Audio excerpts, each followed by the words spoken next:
What's good, everyone, and welcome back to the Water Boys channel. As today we are going to dive into week 6 and we're going to give you our preview and prediction for this week. As you do know, we had our predictions last week and I fell one game closer. So I have a 1 game lead. Let's see if I can maintain that and let's see how these games are looking. And first game we're going to dive right into will be the Dolphins visiting the Jacksonville Jaguars. And if I do recall, I think I might be wrong on this. I was thinking this is a London game, but I'm not sure quite yet. As for this game in particular, Tua does come back, so that's a positive for the Dolphins. But they're missing 2 wide receivers in Will Fuller and Devontae Parker. Miles Gaskin got back to running like he normally does. Actually, wasn't even running. They involved him more in the passing game, which was better. He had, I want to say, almost 10 receptions, which is good for fantasy owners, which is good for the Dolphins because he was a stud back last year. And then you got the Jaguars. Trevor Lawrence seems like he's kind of getting into his ways, trying to figure out the league. He's looking better. Honestly, I like Jacksonville in this game. I just don't like how Miami has been looking. The offense has been struggling. Now, things may change because Tua is back, but also I do think that will take some time as well. I'm going to start with Jacksonville just because they're involving James Robinson more. He's been a workhorse. He's been the back that Urban Meyer has needed to involve as well, too. The receiving core, even missing DJ Shark. I do like Chenault out there. Who's Marvin Jones? There it was. I was going to say Chris Conley, but he's not with the team no more. Marvin Jones. I think those two are a good solidified receiving core. And then if you just focus on James Robinson, I think this could be a surprise of the week. That's why I'm going to edge towards the Jaguars. Now, my next game, we have a division rival. We got Green Bay going into Chicago. They're going to take on the Bears. Now, this one's going to be kind of interesting because Chicago is on a high. They just came off of being the Las Vegas Raiders. Still, I'm going to roll Green Bay in this one just for the fact I think they're a more superior team. I think all around offense and defensive wise, they're the stronger team. I think Chicago took advantage of a good opportunity just because Vegas was dealing with all the distractions, and I think that was their way to win the game. I think the Raiders just didn't have their heads quite right, and that might be who they are. I don't know. Like we always talk about the Raiders, they do tend to stumble, but this was something big with John Gruden. So we'll see if that's something that Chicago builds off of, or if that's something they stumble and they're back to who they are. Justin Fields still didn't look amazing. Like he managed a game that's better than what he has been doing. But I just think that's not going to be enough to beat the Green Bay Packers. Now we got up the Cincinnati Bengals. They're going into Detroit and taking on the Lions. This one's going to be a really interesting game because Cincinnati, they're riding kind of a high right now. At 3-2, they're kind of a surprise team right now. They've had a favorable schedule, but they've also looked like really high-powered offense. Their defense is like mediocre at best. But I like Detroit in this. Like Detroit is a hard-fought team. They have Cincinnati coming into town. We know those not cross rivals, but when AFC goes to NFC, it's a different type of matchup because these teams don't play each other often. And Detroit, they've had like heartbreaking losses. I think this team is really fighting under Dan Campbell. I think they just need to get a couple wins under their belt and they can start striving and, avoiding these tough losses. I do like what Detroit's putting on the table, and I think this could be a surprise upset as well. That's why I'm going to roll with the Lions. I do like what they're doing. I just think they just kind of, fix the little mistakes when it comes to offense and defense. I do like Amon-Ra St. Brown. He's been coming together. Jared Goff's been finding his thing. The two-headed backfield with DeAndre Swift and Jamal Williams is looking really well. And Cincinnati, they are high-powered, yes, but they're still very young, so they can leave points on the table. Their defense could struggle at times, and this could be the game where that could get the best of them, and that's what I'm thinking is going to happen. Now, next up, we got the Houston Texans going into Indianapolis. And this one, I kind of wanted the edge towards Houston, but I think also Indianapolis is another team who are finding themselves as well. They played a solid Monday Night Football game. Honestly, a game they shouldn't have lost. They were all over the Ravens early, and then Lamar, he's been proving himself as a passer. He's been coming together, so it got the best of the Colts. But the Colts, like Carson, looked really good. That offense looked well pieced. They're getting T.Y. Hilton back. That'll help because Michael Pittman Jr. has been coming into his own. So you got him and T.Y. That'll be a solid receiving core. And then you got Jonathan Taylor. He's getting the rock. He's holding the workload. If that defense can go back into a top 10 defense, Colts can finally start turning things around. We know what it is with Houston. Tyrod Taylor's still not back. Davis Mills has been struggling. And there's just a lot of dysfunction in Houston, and I really wanted to take the Houston Texans, but I think the Colts are right in their ways right now, so I'm going to slide with Indianapolis on this one. Now we got the LA Rams going into New York. This can be a tricky game. This could be a game you could put on upset alert as well, just because everyone is going to take the Rams. They're going to think it's an easy win. But with those cross-country travel games where they got to fly all the way across country, that gets the best of a lot of teams. And with the Rams going to New York, that could mean something. And also, New York's going to get their receiving core. I don't know if it's going to be fully established, but they're going to get Sterling Shepard back. I don't know any word on Kenny Golladay. But then you got Kadarius Toney, who is coming into his own. I think Devontae Booker will get the start. He played very solid while Barkley was out. Daniel Jones has been very, precise. He's been very well. He hasn't done nothing spectacular, but he hasn't done the things last year where it was turning the ball over and hurting his team. Now, if that comes into effect, this could be a lot more closer game than what people are giving it. I'm still going to slide with the Rams just because they are a powerhouse team. I love what Matthew Stafford is doing with them. That defense is top tier. I think it'll be too much, but I do think this could be an interesting game that people need to keep their eyes out for. Now we got up is the Kansas City Chiefs going into the Washington football team. As I did say, I'm not going to just pick off my heart and pick my team, but this one, I think they should win. I think the matchup suits well for the Chiefs to take it. Yes, they are going to Washington, but also, too, in Given's past, it seems like they have been playing on the road a lot better. And I think just off of the ass whooping that they got from the Bills, which I thought they were going to lose, I didn't know it would be that bad. Maybe that puts them in place. I'm hoping they make some adjustments on defense, and I think the offense will be fine. I think this will be a get-right game for the offense. My thing is, can I get a get-right game from the defense? But speaking on Washington's perspective, they do got playmakers as well. Curtis Samuel will be out again, which is kind of, disappointment because he was supposed to be a good receiver to put on the other side of Terry McLaurin, and he's just been inconsistent. He's been out, unfortunately, and he hasn't been able to produce with what he did with Carolina. So that's an unfortunate loss as well. Logan Thomas is on IR, so that's another huge loss for that offense. But Ricky Seals-Jones, he did good last week. We'll see if he can duplicate what he did last week. Antonio Gibson is a good runner, and Chiefs are good at giving up yards to running back, so that'll be a matchup to watch as well. McLaurin, he's a good matchup to watch against our, inconsistent DBs. We'll see how that goes. I do like how Fenton's playing, so we'll see if he can duplicate on what he did to Diggs last week because he was very solid as well. I just think Washington's not a solid playoff team, so with that, I don't think Tyler Heineke can win a battle against Mahomes, and that's why I'm going to take the Chiefs in this one. Now we have another interesting matchup with the Minnesota Vikings going into Carolina and taking on the Panthers. A lot of people will side with Carolina, but Carolina can start going downhill really quickly. I think Minnesota is a team people sleep on a lot just because they have a lot of unfortunate losses at the last minute, and that could be so right with this matchup as well. But I like what Minnesota puts on the table. Kirk Cousins has been playing solid, probably like a top 10 quarterback this year. It's been very underlier. No one's been paying attention to it.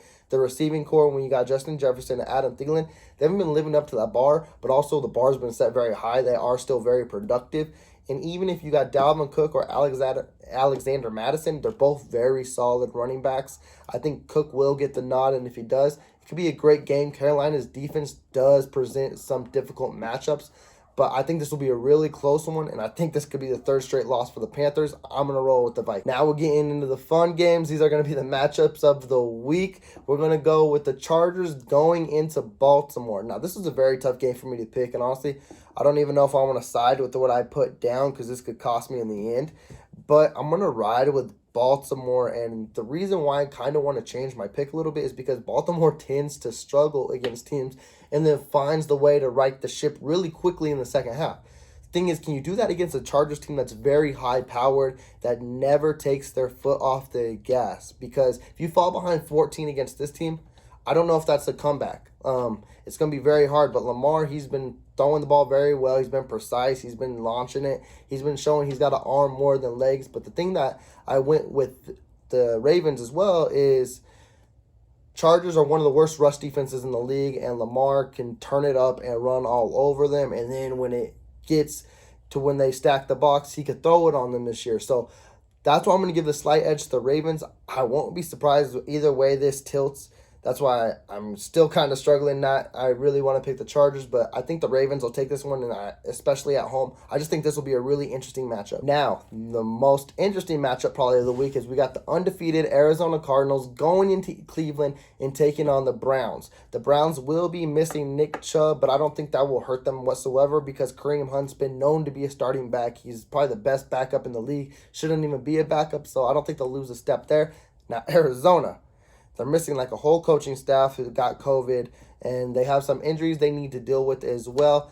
I think this is the game where they take their first loss. I think Cleveland's also coming off of like an upset high where they scored a lot of points, was an emotional shootout with the Chargers, and just couldn't edge that win. I think this one, they'll stay right on track. I think they'll give the Cardinals their first loss. I do think this will be probably another high-scoring game. I'm not going to say a 47-42, but if you see a 35-31 type of game, that's the type of game I'm projecting, but who knows because have we seen it yet? I don't know if COVID's ever taken out coaches before, right before the game. Let's see if coaching changes affect the game plan whatsoever. I don't know if it should because they'll still make the same calls. Actually, the Browns did deal with it last year when Kevin Stefanski had COVID, and it was in a playoff game actually too, and they ended up winning against the Steelers. So it might mean something. It might not. I still like the Browns as a more complete team and to edge out the Cardinals in this one. And now we have an AFC West divisional matchup. We got the Denver Broncos going in the Las Vegas Raiders. We all know of all the news headlines that's been going on with the Raiders this week. The emotion that will be behind this game. I don't know if that'll be for the best or the worst, if they'll come out swinging, try to, get all that behind them and everything like that. Or it could be a baggage that's on their back and they struggle with it. I'm not going to lean towards that. What I'm going to lean towards is just the matchup individually, and I think Denver Broncos defense is going to be a tough matchup. We saw how the Raiders played last week against the Chicago Bears defense, who doesn't match up whatsoever to what Denver Broncos defense is. And then Denver has Teddy Bridgewater back as well. With that, he's more precise. He's a game manager. He's going to get the ball where it needs to be. You don't got to worry about Drew Lock unless Bridgewater gets hurt, but I'm not projecting that as well. I just think Denver's the better team right now, and if you add the emotions with it as well, I just think that knocks the Raiders down a little bit more, so I'm going to edge it for the Broncos in this game. Now, next we got is the Dallas Cowboys going into New England and taking the Patriots.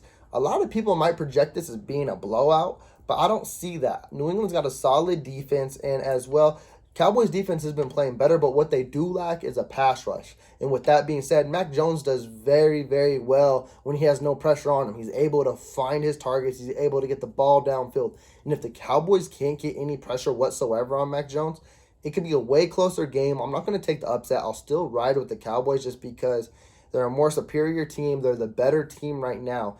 But also, Bill Belichick's defense knows how to take away your best weapon. It's just, who are you going to focus on? I don't think it'll be mostly focused on Zeke. He's got to choose one of the two wide receivers, which would be CeeDee Lamb or Amari Cooper.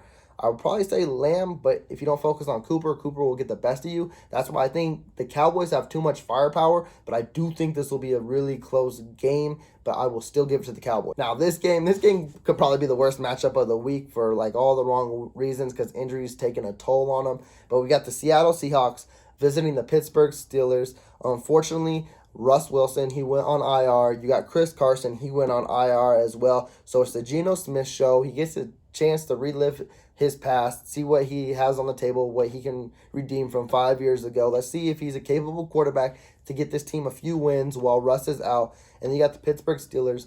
Roethlisberger did look good last week, but also, too, he did have his instances where he looked really bad, where he still looks washed. That's why I don't want to believe anything in what Pittsburgh puts on the table.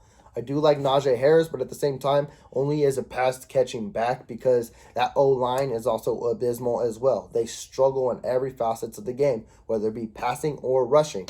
So I'm still going to edge it for the Steelers just because Seattle's missing two big key components. But if they weren't, this would be opposite. I would take Seattle all day. This is going to be an interesting game. I could still see Seattle pulling off a win here just because Steelers aren't that well put together team. But they do got a defense, and if they can get the ball to Najee Harris, they are missing Juju Smith-Schuster, but they got Chase Claypool, they got James Washington, they got pieces.